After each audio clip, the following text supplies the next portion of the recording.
ఆడపిల్లలు ఉండాలి అని తనలాడే తల్లిదండ్రులకు ఒక ఉదాహరణ చెప్తా. ఆడపిల్లలు ఉన్నా ఏంలే, లేకున్నా ఏంలే, కానీ కన్న పిల్లలు మంచిగా అయితే చాలు. అయితే ఒక ముసలమ్మ గుడికాడ అడుక్కుంటుంది. అడుక్కొని ఒక కోడలు చచ్చిపోతే పిల్లలు సాధింది, పెళ్ళి చేసింది, ఇల్లు కట్టించింది అడుక్కొని.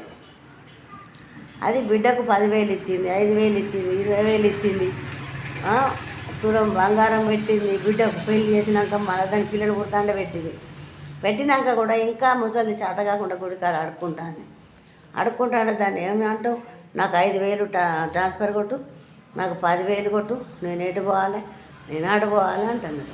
అయ్యో కొడుకులు, ఓ కొడుకు తాగిపోతాడు. వాడు తాగిపోతాడు, ఈ సొమ్ము ఇంట్లో పెడితే ఎట్లా బిడ్డ తీసుకుపోతాడు, వాడు నీ దగ్గరనైతే పెట్టుకో అని ఇస్తే ఆ దొంగముడ ఎత్తగాల్చింది, కాల్చుక తిన్నది వాటిని. ఏమో బిడ్డ నాకు అమ్మని అంటే, నువ్వు నా తల్లిగా నన్ను పైసలు అడుగుతావు అక్కమ్మని